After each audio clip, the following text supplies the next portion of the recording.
Hello बच्चों, कैसे हैं आप सब। आज के इस वीडियो में हम क्लास 10th का एक बहुत ही इजी और इंपॉर्टेंट चैप्टर डिस्कस करने वाले हैं जिसका नाम है क्वाड्रेटिक इक्वेशन। ठीक है, इसके पहले चैप्टर में हमने पढ़ा था pair of linear equation in two variable, है ना। उसके पहले पढ़े थे पॉलिनोमियल्स। तो जब आपको पॉलिनोमियल पढ़ाया गया होगा तो आपने उसमें देखा होगा कि पॉलिनोमियल जो है वो अलग अलग प्रकार के होते हैं according to degree and according to terms. तो उसमें जो अकॉर्डिंग टू डिग्री था जिसमें हाईएस्ट डिग्री 2 रहा होगा उसको हम बोलते थे क्वाड्रेटिक पॉलिनोमियल। ठीक है, अब बहुत सारे बच्चों के पास ये कंफ्यूजन रहता है कि सर क्वाड्रेटिक पॉलिनोमियल और क्वाड्रेटिक इक्वेशन में डिफरेंस क्या है। ठीक है, तो वो सब चीजों को आज हम क्या करेंगे, डिस्कस करने वाले हैं। ठीक है, साथ ही साथ हम ये भी देखेंगे कि कैसे हम क्वाड्रेटिक इक्वेशन को सॉल्व करके उसका वैल्यू फाइंड आउट करते हैं। ठीक है, चलिए शुरू करते हैं। ठीक है, क्वाड्रेटिक इक्वेशन बच्चों, पहले आपको जानना है क्वाड्रेटिक पॉलिनोमियल। क्वाड्रेटिक पॉलिनोमियल जो है उसका फॉर्म होता है ax square plus bx plus c, है ना। एक ऐसा अलजेब्रिक एक्सप्रेशन जिसमें हाईएस्ट डिग्री क्या हो, 2 हो, उसको हम बोलते हैं क्वाड्रेटिक पॉलिनोमियल। ओके, अब अगर हम इसके इक्वल में 0 कर दें, है ना, तब ये बन जाता है क्वाड्रेटिक इक्वेशन। ठीक है, तब ये क्या बन जाता है, क्वाड्रेटिक इक्वेशन। और इसको बोला जाता है बच्चों standard form, standard form of quadratic equation. ठीक है, ये होगा आपका standard form of quadratic equation. इसमें आपको ये समझना है कि ये जो x है वो वेरिएबल होगा और ये a b c जो होते हैं, a b और ये c जो होंगे वो होंगे कांस्टेंट्स। ठीक है, कांस्टेंट्स होते हैं ये, है ना। मतलब आपको अगर इसका नंबर के फॉर्म में मिलेगा तो शायद ये इस तरह मिले आपको x square plus 3x plus 2 equals to 0, या 5x square plus 3x plus 2 equals to 0। ठीक है ना। तो ये इस तरह से आपको दिया रहेगा। आप हाईएस्ट डिग्री देखेंगे, अगर हाईएस्ट डिग्री 2 है इसका मतलब ये है कि वो क्या होगा, क्वाड्रेटिक इक्वेशन होगा। ध्यान रखना कि इक्वल टू में 0 लिखा होना चाहिए या इक्वल टू में कुछ और लिखा होना चाहिए।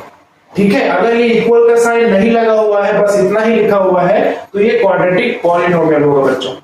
चलिए बच्चों, अब हम सीखेंगे कि हम जैसे हमको कुछ अलग फॉर्म में दिया हुआ है क्वाड्रेटिक इक्वेशन, है ना, लेकिन हमको उसको चेक करना है कि वो क्वाड्रेटिक इक्वेशन है कि नहीं है ना। इस तरह डायरेक्ट लिखा रहेगा तो हम तो बता देंगे कि हाँ भाई क्वाड्रेटिक इक्वेशन है। ठीक है, लेकिन अगर आपको कुछ इस तरह मिलता है, सपोज ये इस तरह लिखा x plus 2 x minus 3 is equals to 5x plus 2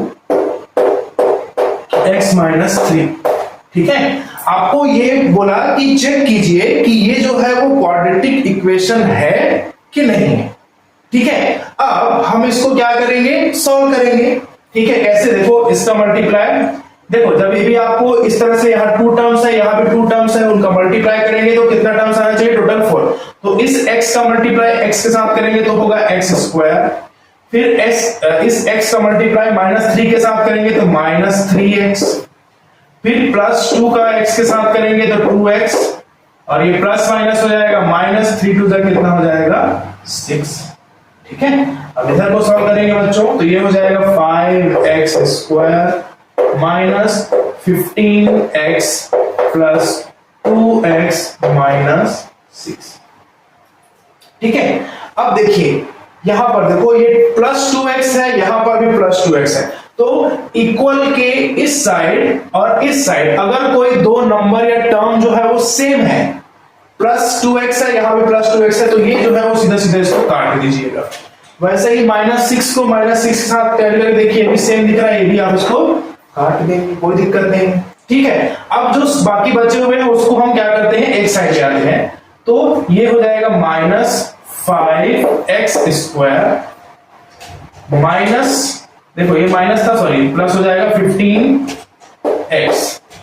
ठीक है, और ये तो पहले से रखा हुआ है plus x square minus 3x equals to 0। ठीक है, अब इसको सॉल्व करेंगे, देखो तो -5 प्लस 1 कितना हो जाएगा, -4x स्क्वायर। इसको सॉल्व करेंगे तो हो जाएगा +12x इक्वल्स टू 0। ठीक है, अगर हम यहां से माइनस कॉमन ले लें बच्चों, यहां से अगर हम माइनस कॉमन ले लेते हैं पूरे में से, तो ये हो जाएगा 4x स्क्वायर। अब यहां पे माइनस था, उसको बाहर निकालें तो पॉजिटिव हो गया, इसमें पॉजिटिव था तो उसको माइनस को बाहर निकालेंगे तो वो नेगेटिव हो जाएगा, 12x इक्वल्स टू 0। याद रखेंगे 0 के सामने माइनस प्लस लगाने की जरूरत नहीं होता, फिर भी कभी भी 0 के सामने नेगेटिव ना लगाएं, 0 ऑलवेज पॉजिटिव होता है।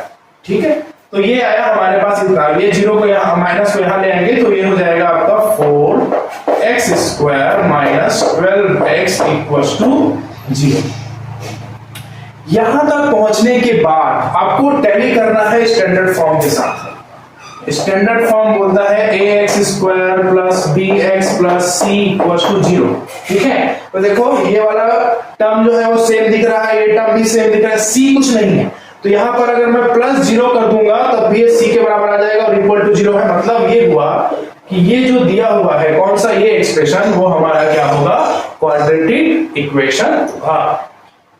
ठीक है, इस तरह से आपको सॉल्व करने आना चाहिए। आप एनसीईआरटी अगर सॉल्व कर रहे हैं क्लास 10th का, ठीक है, तो जो आपको 4.1 दिया हुआ है उसमें आपको एक्सरसाइज में जो यही क्वेश्चन दिए हुए हैं कि पहले आप इसको चेक कीजिए कि क्या ये क्वाड्रेटिक इक्वेशन है या नहीं है। ठीक है, तो आई होप आपको ये समझ में आया हो। इसी तरह से बाकी क्वेश्चंस को भी आप सॉल्व करके देख सकते हैं। ठीक है, आपको कुछ भी करना है, मल्टीप्लाई करो, जो भी कर रहा है काटो, सॉल्व करो उसको, लेकिन लास्ट में इसके साथ टैली करके जरूर देखना है बच्चों।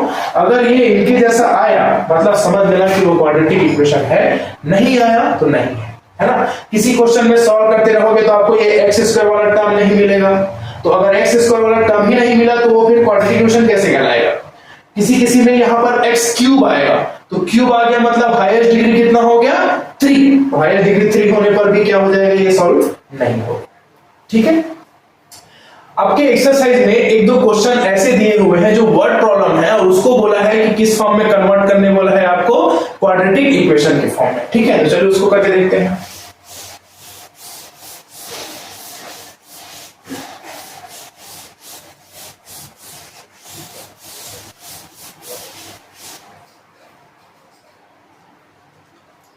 जैसे हमको दिया हुआ है क्वेश्चन नंबर एक्सरसाइज 4.1। ठीक है, एक्सरसाइज जो है वो है 4.1, उसका क्वेश्चन नंबर है 2। और क्वेश्चन नंबर 2 में सबसे पहला दिया हुआ है आई, क्या ये वाला, the area of rectangular plot is 528 metre square. Okay, the length of the plot is 1 more than twice its breadth. ठीक है, हमको बोला है we need to find the length and breadth of the plot. ठीक है, तो जिसको find करने बोला है ना उसको हम क्या करते हैं, एज्यूम कर लेते हैं। तो हम बोलेंगे लेट ब्रेड्थ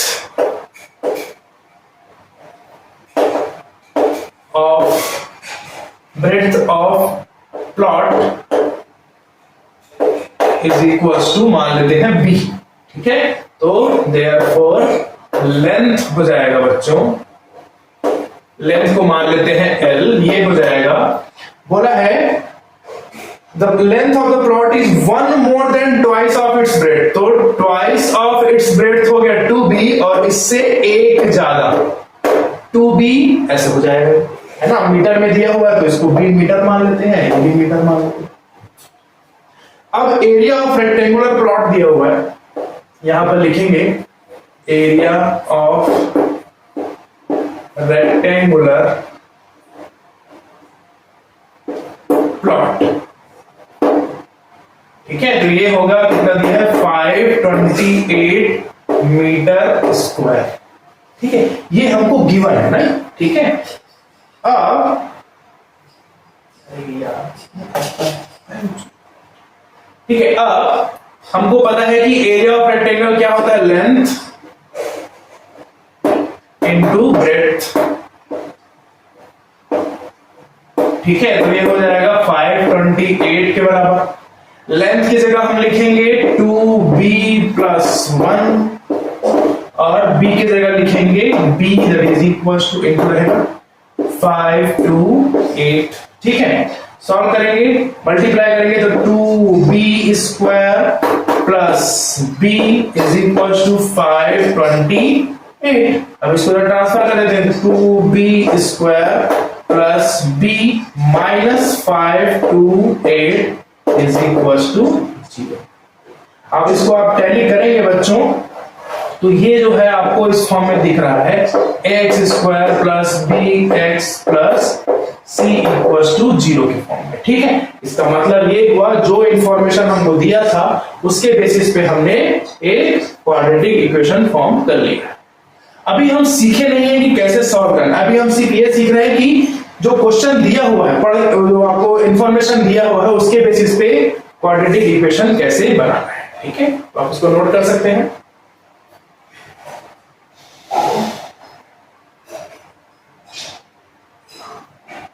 ठीक है, चलिए अब दूसरे क्वेश्चन की तरफ चलते हैं, उसको बना के देखते हैं। ठीक है, अब हम बात करेंगे क्वेश्चन नंबर 2। ऐसा ये दिया हुआ है, the product of 2 consecutive positive integer is 306। We need to find the integers. ठीक है, तो हमको बोला है 2 कंसेक्यूटिव, है ना, तो हम मान लेते हैं let the first integer is equal to x मान लेते हैं। कॉन्सिक्यूटिव का मतलब होता है लगातार, लगातार का मतलब होता है एक के बाद एक, है ना।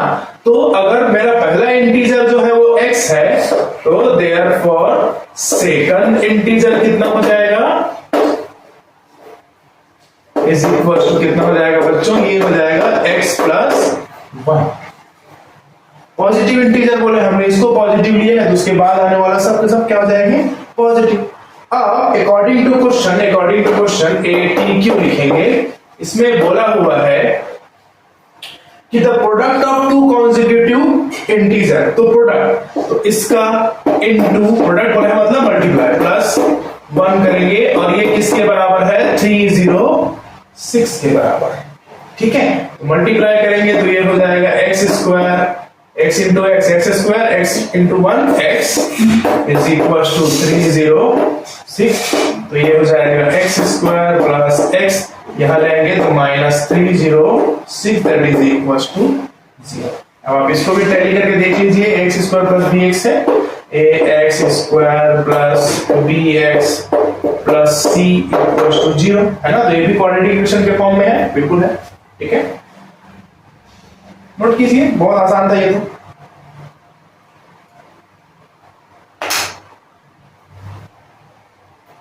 चलिए अब इसके बाद क्वेश्चन नंबर 3 की बात करते हैं। ठीक है,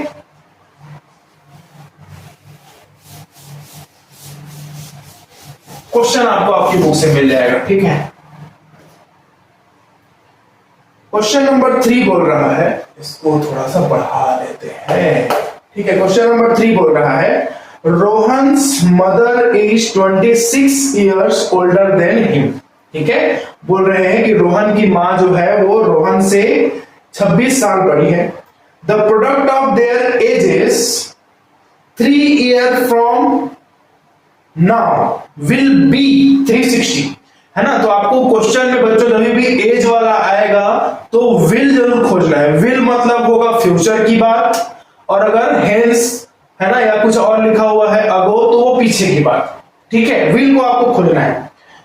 We would like to find the Rohan's present age। हम मान लेंगे, तो जिसको फाइंड करने बोला उसको पहले मानेंगे। तो लेट Rohan's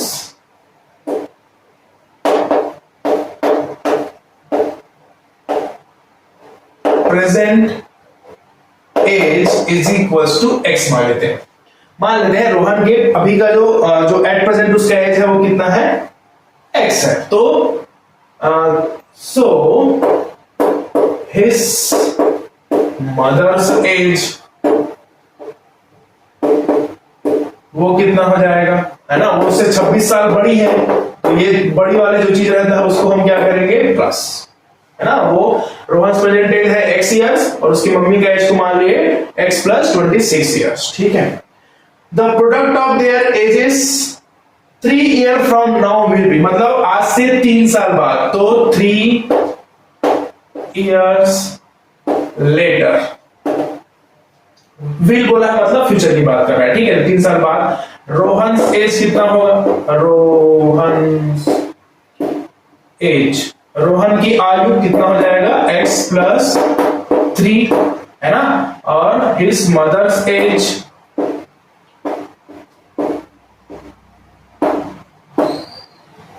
ये हो जाएगा बच्चों x plus 26 plus 3, that is equals to x plus 29 years, ठीक है। अब हमको बोला है कि दोनों का जो प्रोडक्ट है ना, 3 साल बाद उनकी आयु का जो प्रोडक्ट है x plus 3 into x plus 29 is equals to कितना 360 दिया है ना, हाँ ठीक है। कितना दिया हुआ है 360 ऐसा। तो सॉल्व करेंगे x इंटू एक्स कितना होगा एक्स स्क्वायर, ठीक है। x इंटू 29 करेंगे तो 29x, फिर प्लस लगा के 3 इंटू एक्स तो 3x प्लस 3 इंटू 29 करेंगे तो कितना आ जाएगा, ये आ जाएगा 27 कैरी ओवर टू इतना इक्वल टू 360, ठीक है।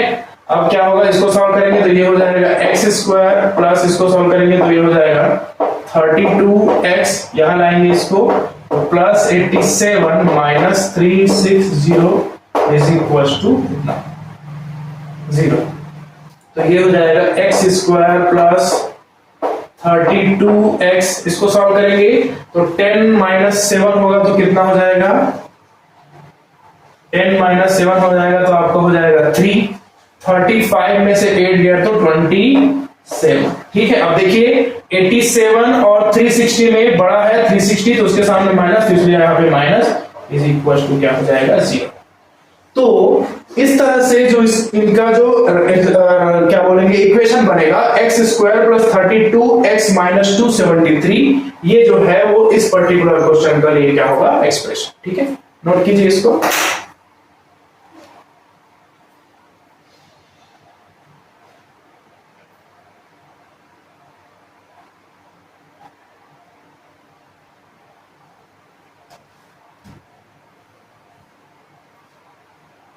ठीक है, चलिए अब जो है वो अगला क्वेश्चन देख लेते हैं। अगले क्वेश्चन की बात करते हैं बच्चों, ये हो जाएगा AIB, है ना। यहां से बात करते हैं, बहुत अच्छा क्वेश्चन दिया हुआ इसमें, ठीक है। हो सकता है कि आपको एग्जाम में इसको सॉल्व करने बोलते हैं, क्वेश्चन बनाए नहीं, ठीक है। तो आपको सॉल्व करने में हम सिखाएंगे। देखो, अ train travels a distance of 480 kilometre at uniform speed. हमको नहीं पता कि यूनिफॉर्म स्पीड कितना है, हमको पूछा है we need to find the speed of the train. तो हम मान लेंगे let speed of the train is equals to x, ठीक है। तो अगर 480 किलोमीटर जा रहा है यूनिफॉर्म स्पीड से तो कुछ टाइम भी लग रहा होगा, है ना। तो हम जो है लगाएंगे फॉर्मूला, क्या लगाते थे, speed is equals to distance upon time, ठीक है। तो स्पीड तो हमने x मान रखा है और डिस्टेंस कितना दिया है 480 किलोमीटर, टाइम नहीं पता तो हम उसको t मान लेते हैं, ठीक है। तो यहां से हम क्या करेंगे, t का वैल्यू निकालेंगे बच्चों, तो ये हो जाएगा 480 बाय x, इक्वेशन 1 मान लेते हैं। ये पहले लाइन का है जिसमें लिखा हुआ है the train travels a distance of 480 kilometre at uniform speed, ये पहले लाइन से निकला। अब if the speed had been 8 kilometre per hour less, ठीक है, इसको किलोमीटर पर आवर कर लेते हैं, ठीक है। If the speed had been 8 kilometre per hour less, मतलब वो बोल रहा है कि अगर स्पीड जो है वो 8 किलोमीटर कम, मतलब 8 किलोमीटर पर आवर कम होता तो सेम डिस्टेंस जाने के लिए हमको टाइम लगता कितना, 3 घंटे ज्यादा। पहले जितना टाइम लग रहा था उससे ज्यादा टाइम लगता, तो यहां से हम निकाल लेंगे t plus 3 is equal to 480 by x minus 8। अब बहुत सारे बच्चों के दिमाग में ये भी आता है कि सर हमने यहाँ पर x लिखा था, उसको t को क्यों उसके साथ ऐसे चेंज किए। ठीक है, आपको बोला है बच्चों we need to find the speed of the train, आपको स्पीड फाइंड करना है ना, तो जो इक्वेशन आना चाहिए वो किस फॉर्म में रहे, स्पीड के फॉर्म में। अगर हम इस फॉर्म में निकालेंगे तो टाइम निकलेगा। ठीक है, अब देखिए इस t का वैल्यू को अगर मैं यहां पर पुट कर देता हूं, ठीक है, तो हम लिखेंगे बाय 1 एंड 2। ठीक है, तो इस t का वैल्यू यहां पर पुट कर रहा हूं, तो ये हो जाएगा 480 अपॉन x प्लस में था आपका 3 is equal to 480 upon x minus 8। ठीक है, अब क्या करेंगे, इसको जरा ट्रांसफर कर देते हैं। ठीक है, या 480 की तरफ इसको 3 को यही रखते हैं बच्चों, इसको 480 upon x minus 8 minus 480 upon x। ठीक है, कभी कभी किसी बच्चों को, किन्हीं बच्चों को ये दिक्कत होता है कि हम पूछते हैं कि इसमें से ये बड़ा है, ये रेशियो बड़ा है कि ये रेशियो, तो कंफ्यूज हो जाते हैं। ठीक है, तो याद रखेंगे बच्चों ऊपर का जो पोर्शन है वो सेम दिख रहा है, न्यूमरेटर जो है वो सेम है, इसका मतलब ये है कि जिसका डिनोमिनेटर क्या होगा, छोटा होगा, है ना, वो क्या होगा, बड़ा होगा। मतलब अगर ये रेशियो की बात करेंगे तो ये रेशियो बड़ा है, क्योंकि देखो x में 8 घटा रहे मतलब उसकी वैल्यू कम हो, इस तरह से। ठीक है, अब इसको सॉल्व करेंगे तो एलसीएम लेंगे तो ये हो जाएगा x इंटू एक्स माइनस 8, इस x का मल्टीप्लाई यहां करेंगे तो 480 इंटू एक्स माइनस यहां पे करेंगे 480 ये x माइनस 8 इक्वल टू 3, तो 3 इज इक्वल टू देखो 480x माइनस मल्टीप्लाई करेंगे माइनस 480x प्लस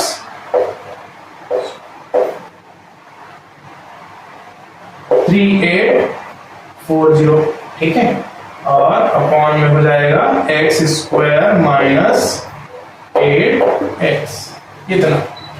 ठीक है, तो अभी हम थोड़ा सा पोर्शन और बचा हुआ है इसमें, तो आप इसको पहले नोट कीजिए। आई होप आपको यहां तक समझ में आया हो, नहीं समझ में आने से आप पूछेंगे। ठीक है, ये वाला पोर्शन को पहले नोट डाउन कीजिए ताकि मैं उसके आगे यहां पर कर सकूं। ठीक है,